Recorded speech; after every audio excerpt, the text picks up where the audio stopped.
So I said we'd be doing a lot of side projects, not working on the car. Today's going to be the beginning of one of those.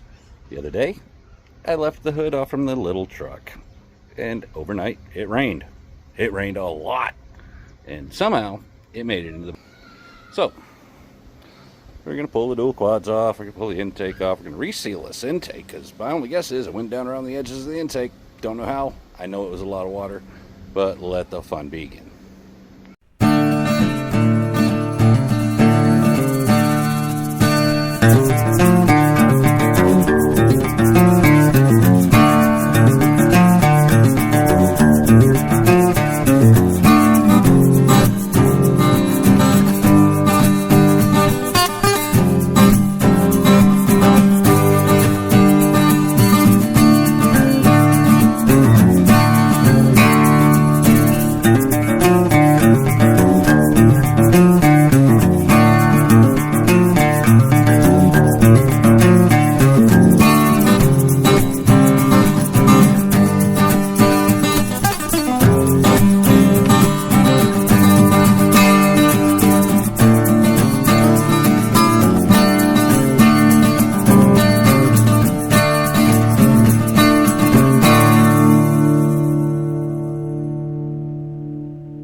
So, yep, see, look at there. There's a little water in there. Now, somebody's going to tell me, oh my God, that motor's been destroyed, blah, blah, blah, blah, blah, blah, blah. No, it's not. I hate to remind you folks that this is a small block Chevy, and there's this thing called mud trucks. This is not a mud truck. People regularly submerge these things. So, I'm going to dry her up. Put her back together, get some new oil in.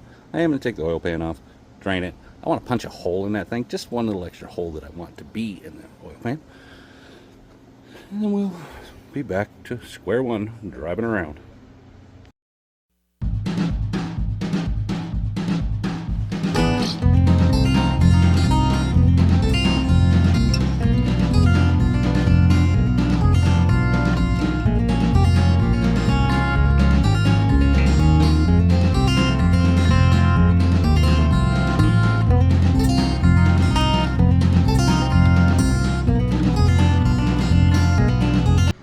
So here's a problem.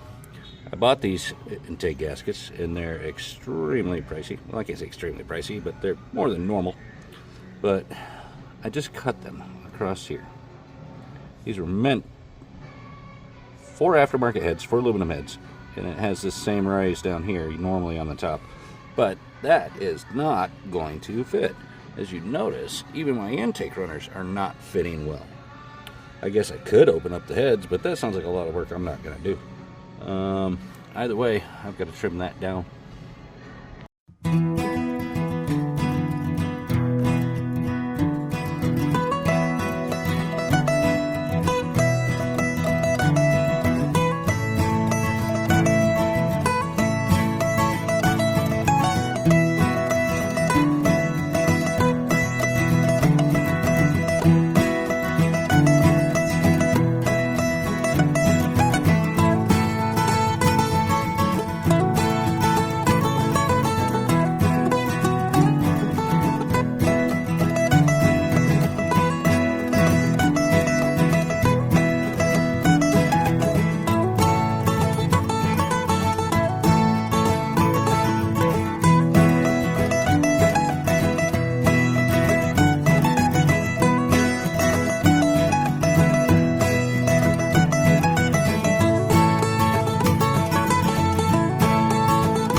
All right, so here's a rundown so far. So yes, we got them down. If you look, those intake gaskets that I just showed you are super, super thick. Did that on purpose. Bought them very much specifically for this problem. Part of it is that these aluminum heads are a little more modern engineering, and that old school Offenhausen intake is not so much. I assume that there's probably a degree or two in different milling on these. That's probably how I ended up with the water leaking down around my intake and ended up in my block.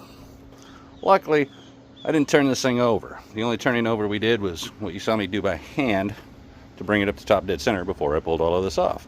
Yes, I like to do that before we pull stuff apart. Put it at top dead center. That way it's still at top dead center.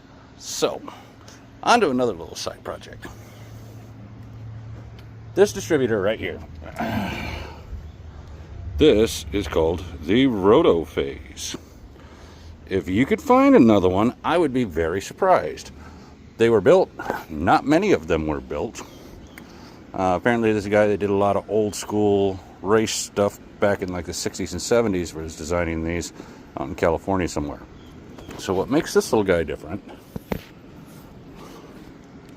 is instead of turning your whole distributor once you get it dropped in there to set your timing, you drop this guy at where you think top dead center is, and you just lock it down. It's got that little screw and that little screw, and you loosen them up, and you can see that we got our timing marks right there. This thing is actually super cool. I mean, first off, it's like 2 inches taller than everything else. Like I said, it's really hard to find, and not many of them out there. Yes, it is points. I like my points, folks. The other cool part about this thing is it has sealed bearings in it. It's not just a shaft running through the middle of this thing. It actually has sealed bearings. Spinny, spinny, right? Go nicey nice. The other odd thing about this is, yeah, it's for a small block Chevy. That little rotor, well, that's pretty standard.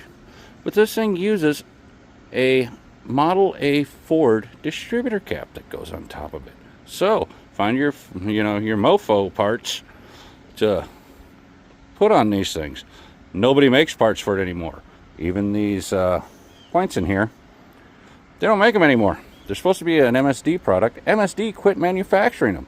One guy online bought them all the surplus. And if you want them, he's going to charge you about $100 a piece for them. So I hope you don't burn them up, or get creative with whatever ones you can find, and hopefully build it right.